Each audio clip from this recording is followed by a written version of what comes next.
Be me, Mark, 30 years old, tech consultant. Not ugly, not a model, just a guy with a decent career and a decent life. I was working in Singapore back then, figured I'd be single for a while. The expat dating scene was brutal if you weren't 6 foot something making executive money. Then I met her. Networking event at some rooftop bar in Marina Bay. Overpriced cocktails, corporate small talk, the usual. I was nursing a beer when she walked in. I'm not exaggerating when I say every conversation in that room paused. Lena, 27, Filipino, working in hotel management. Long dark hair that caught the light. This effortless way of moving that made you feel like you were watching something choreographed. The kind of beautiful that makes you assume she's out of your league before you even try. She was there with a co-worker, but somehow ended up at the bar next to me. I made some dumb joke about the drink prices, something about needing a mortgage for a gin and tonic. She laughed. Not the polite networking chuckle, but an actual laugh. We talked for 2 hours. She asked questions, made eye contact, touched my arm when she was making a point. At the end of the night, she asked for my number. I kept waiting for the catch.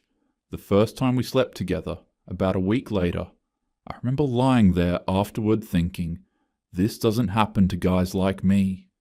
She was incredible, enthusiastic in a way that made me feel like she actually wanted me, not just tolerated me. She'd initiate randomly, text me in the middle of the day, show up at my apartment with that look. My buddies back in Melbourne saw the Instagram photos I started posting. Messages flooded in. Mate, how did you manage that? Even my dad, who never comments on this stuff, saw her on a video call and after she left the room, said, "Son, don't mess this up." The next 8 months were like something out of a movie. Weekend trips to Bali, where we'd barely leave the hotel room. Late nights at hawker centres. Her teaching me Tagalog words I'd immediately forget. She'd grab my hand walking down Orchard Road, post couple photos with captions like, "My favourite person," and "So grateful for this man." I ignored the small things. How she'd go quiet when I talked about work stuff that bored her. How she was warmer in public than in private. How she'd casually mentioned laughing that I'd totally outkicked my coverage. One night after dinner with friends, tipsy on wine, she said it again. "You know you're punching above your weight, right?" Our friends laughed. I laughed, but it sat wrong somehow. Around month 8, she started talking about Australia, how Singapore's work culture was draining her, how she'd always dreamed of Melbourne, the opportunities there. I mentioned I was planning to move back anyway. My company had a Melbourne office, better career trajectory. She got thoughtful. Then, one night over dinner, "What happens to us if you leave?" The implication hung there. "Come with me," I said. "It's not that simple. Work visas are nearly impossible unless you're in tech or healthcare." A month later, I proposed. Told myself it was because I loved her, and I did. Told myself the visa thing was just logistics, not the reason. Small ceremony, just close friends. Her family on Zoom from Manila, crying happy tears. The paperwork went in immediately. Temporary spouse visa application, me as sponsor. We arrived in Melbourne 6 months later. Those first few months were the best of my life. She was grateful, constantly. "I can't believe you did this for me." She'd bring me coffee in bed, initiate sex at random times, once in the middle of a Sunday afternoon while I was trying to read, just climbed into my lap with this smile. There was this thing she'd do, trace patterns on my chest while we talked after. Felt like she was memorizing me. I thought that meant something. My mom visited at month 3, pulled me aside in the kitchen. "She's wonderful, Mark. You're very lucky." I knew. Everyone kept reminding me. The visa application took forever. She was anxious, checked the portal every day. I'd reassure her. "It's going to be fine. We're married. They can see it's real."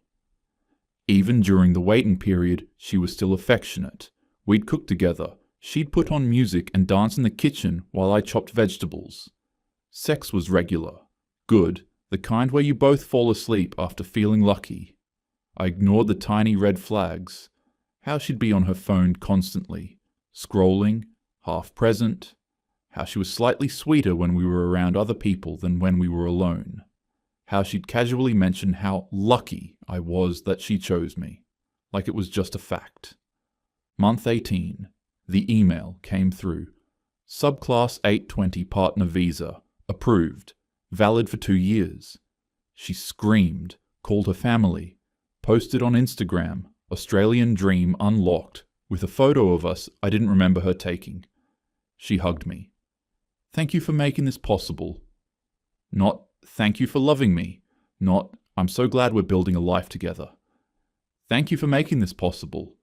I remember that exact phrase. At the time, I thought I was reading too much into it.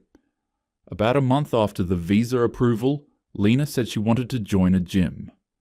I've been feeling sluggish, need to get back in shape.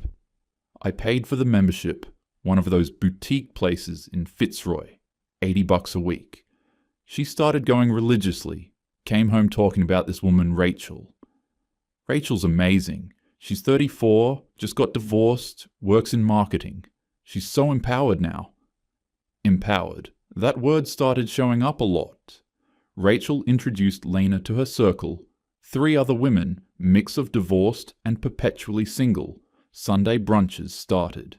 Lena would come back energized but different, using phrases she'd never used before. You know, I've been doing a lot of emotional labor in this relationship. I need you to step up more. Stop expecting me to manage the household. I'd look at our shared chore chart on the fridge. We split everything 50-50. I'd think about the date nights I planned every week. Didn't say anything. Didn't want to seem defensive. Sex started becoming less frequent, from 3-4 times a week to once. Then every 2 weeks.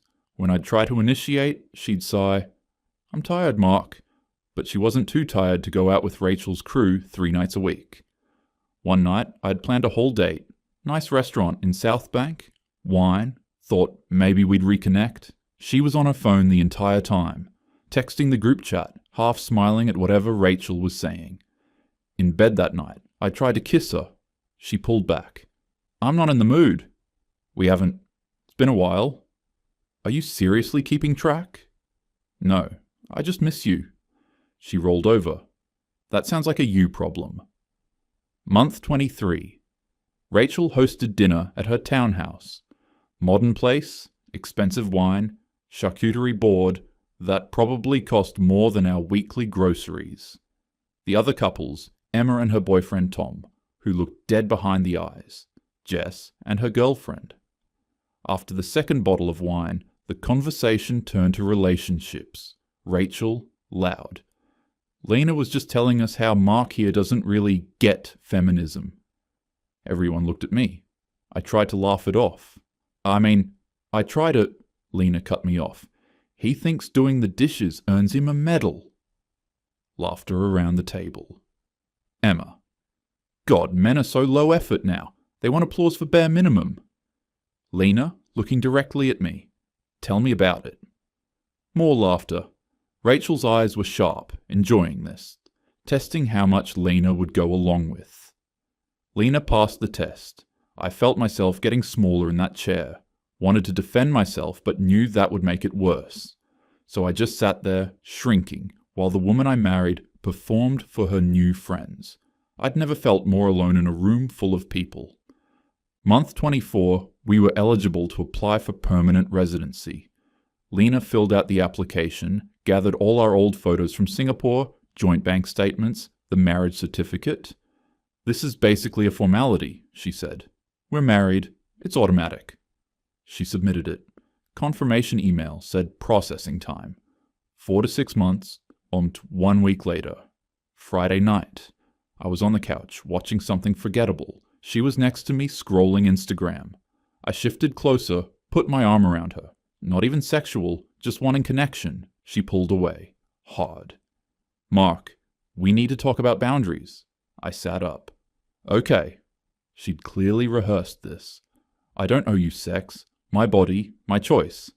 I need you to respect that I'm not always going to be available physically." I wasn't trying to. It's not just about sex. It's about you assuming you have access to my body. I stared at her. Lena, I was trying to cuddle, and I don't want to be touched right now. That's my right. Her phone buzzed. Rachel's name lit up the screen. She grabbed it immediately, walked to the bedroom. I could hear her through the door. Yeah, I told him. I know, it was so hard. No, he's being weird about it, as expected. I sat there on the couch. That week, we'd had sex 0 times. The week before, 0. Before that, once. And she'd just laid there like she was doing me a favor. Now she was putting a formal ban on it. After I'd married her, sponsored her visa, built a life with her. The phrase kept looping in my head. I don't owe you sex. Technically true, but Jesus Christ. I tried to make sense of it for the first week. Maybe she was depressed, stressed. I suggested therapy, couples therapy, individual, whatever she needed. She rolled her eyes. You're making this a way bigger deal than it is. I literally just asked for some space. But it wasn't space. Space would be, not tonight, I'm tired. This was a categorical ban.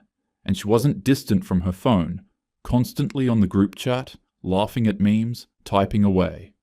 I started noticing patterns. She'd recoil if I touched her shoulder in passing. But that same week, she posted a throwback photo from Singapore. Us at some beach. Her kissing my cheek. Caption, grateful for this man. 340 likes. Comments, you guys are goals. Beautiful couple. At home, separate rooms. On Instagram, perfect couple. I suggested date night. She sighed. Do we have to? I'm tired.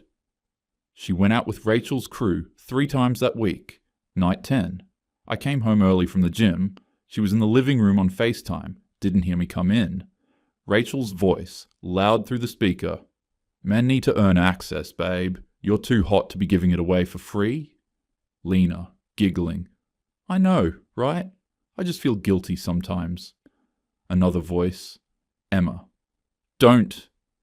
You hold all the cards. If he's not stepping up, why reward mediocrity? Lena.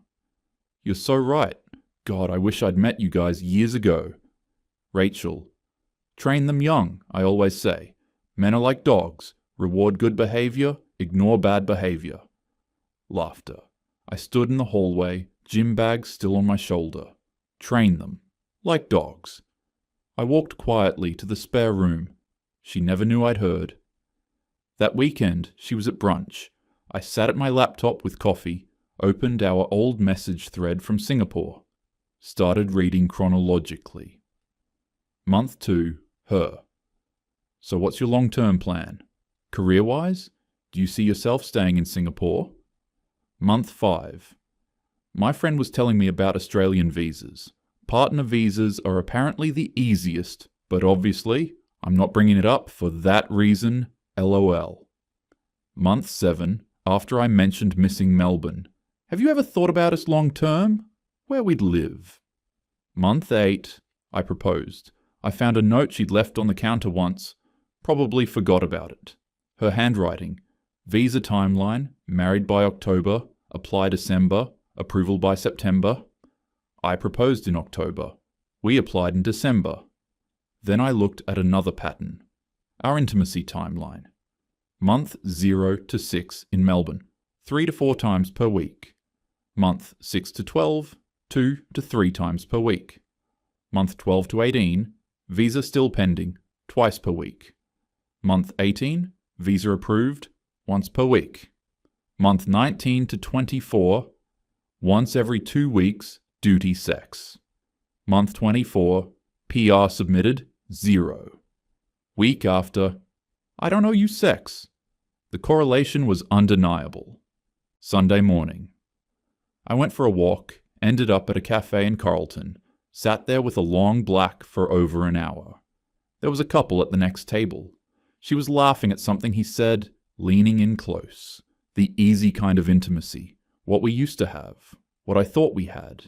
Everything clicked. She needed me for the visa, affectionate, sexual, grateful. Temporary visa secured, affection decreased. PR application submitted, intimacy ban. Met Rachel's crew, learned the language to justify it. This wasn't about feminism or boundaries. This was a power play. She got what she needed. Rachel's group taught her she'd settled, that she could do better, that she should make me earn her. The intimacy ban was a test. Will he beg? Chase? Grovel? I thought about the group dinner, her laughing while they humiliated me. I thought about train them young. I thought about everyone telling me how lucky I was. And I realized I'd been so busy feeling grateful she chose me, I never asked if I should have chosen her. I sat there until my coffee went cold. I wasn't angry. Anger would mean I still cared about changing her mind. I was just done. If she wanted autonomy, complete control, she'd get it. Complete autonomy. I'd become the perfect, respectful roommate. No initiation, not sex, not affection, not conversation, not emotional labor. No date planning, no how was your day, no compliments. Let's see how empowering it feels when I stop trying. That night, I came home. She was on the couch. I said hi, went to my laptop, started researching meal prep and new gyms. She glanced over, confused. Usually after fights, I'd try to smooth things over. Not tonight. I made dinner, for myself. Ate in my room. She knocked around 10. You okay? Yeah, fine, just tired. You seem weird. Just respecting your boundaries. She didn't know how to respond. I joined a serious gym, not the boutique place where Lena and Rachel did Pilates, an actual lifting gym. Hired a trainer, Craig, ex-rugby player, 6 a.m. sessions before work. Meal prep on Sundays. I'd been eating whatever was convenient for years. Now I was tracking macros. At home, polite, functional, nothing more. She seemed relieved at first. Told Rachel on another call I overheard, he's finally giving me space. It's working. Week 4, I dropped 8 kilos. Craig had me on a push-pull leg split. My clothes were getting baggy. My mate Dan noticed, "Mate, you look good. What's the story?" Told him I was focusing on myself. He knew about Lena's behavior. I'd vented after the group dinner. He nodded. About time. Reconnected with my old rugby crew. Started going to their weekend climbs at a rock gym in Collingwood. Hadn't seen these guys in over a year. Lena had always found excuses. Posted a group photo on Instagram. 6 of us, including 2 women from the climbing community. Sweaty, smiling, chalk on our hands. Lena saw it, didn't say anything, but I noticed her scrolling through the comments. Kate, one of the climbers. Great having you back, Mark. Same time next week? Week 7, my company's quarterly mixer. Lena came as my +1 for appearances. She'd posted about it. Date night with my hubby. At home, we'd barely spoken in a week. Sophie from accounting approached while I was talking to colleagues. Mark, oh my God, you look amazing. What's your secret? I laughed. Just been hitting the gym. It's working. Seriously, you should give me some tips. Friendly, professional. Lena's smile went stiff. In the Uber home, Sophie was pretty flirty. Was she? Didn't notice? You didn't shut it down. Why would I? She was being friendly. You're married. So are you. Doesn't stop you from going out 3 times a week. Silence the rest of the ride. Week 8. She came into the living room wearing the dress, the anniversary dress, the one she knew I loved. Want to watch something together?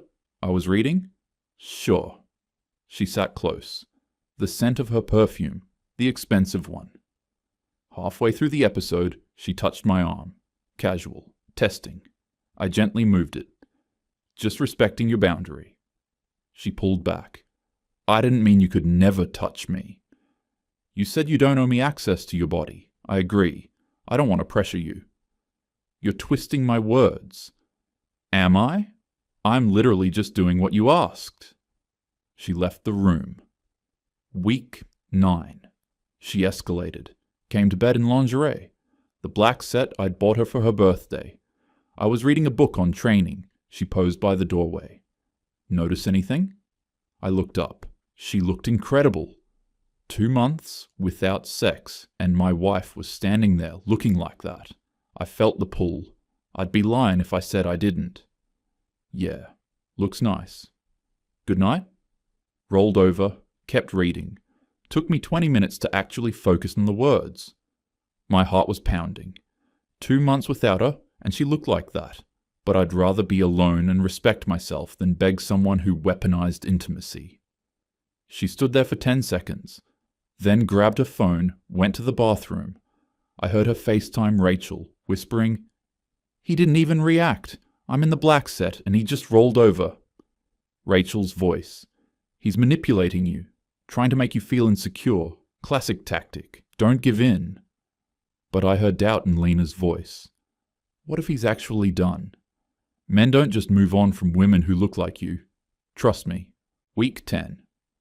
My sister Jenny flew in from Sydney for work. Asked us both to dinner. At the restaurant, Jenny was warm but observant. Lena was on her phone half the dinner. When Lena went to the bathroom, Jenny leaned in. "Is everything okay with you two?" "Honestly, no, but I'm handling it." "You look good though, better than last time I saw you. You seem lighter." "I feel lighter." When Lena came back, Jenny tried. "Lena, you guys seem distant. Everything all right?" Lena, defensive. "We're fine, just busy, giving each other space." "Space is healthy, just don't take him for granted. Mark's a good man." Lena laughed it off. "I know what I have." Jenny's look said, "Do you?" I'd started posting more. Gym progress photos, climbing videos, group dinners. Lena started checking my Instagram obsessively. I could tell because she'd reference things. "Who's Kate?" "Just someone from the climbing group." "She comments on a lot of your posts." "Does she?" One night, she went through my followers. 30 plus new people. Half women. Comments. "Looking great." "Glow up Zan." She spiraled. Emergency brunch with Rachel's crew. Came back tipsy, agitated. Week 12, night. She cornered me in the kitchen. "Why aren't you fighting for us?" Calmly putting away dishes. "What do you mean? You just gave up. You're supposed to try." "Try to do what?" "Fix this. Fight for me." "Lena, you said you don't owe me anything." I agreed. "I realized I don't owe you my effort anymore." Tearing up. "That's not what I meant." "Then what did you mean?" Silence. No answer that didn't admit it was a test. Week 13. She grabbed the mail one afternoon, heard her make a small noise. She was staring at an envelope, face pale. "What is it?" She handed it to me. Department of Home Affairs. Subclass 801. Partner Visa Application.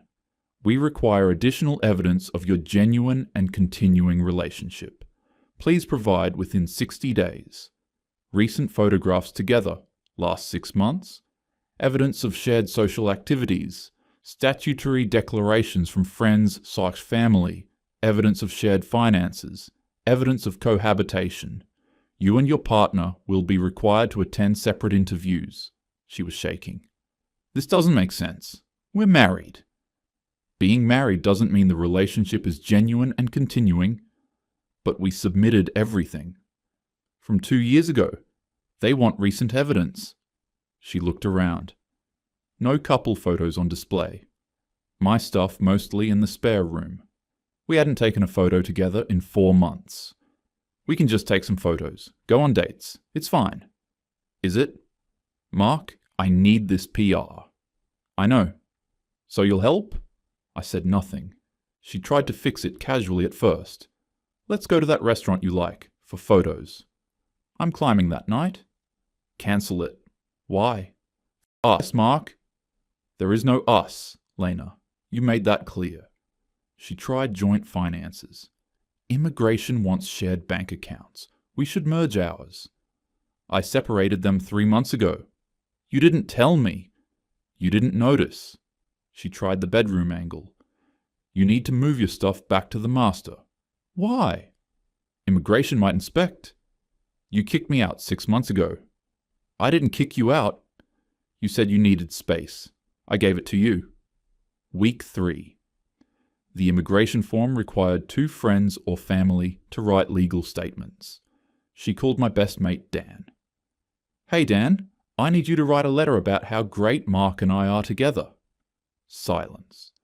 Lena, I'd have to be honest in a legal document.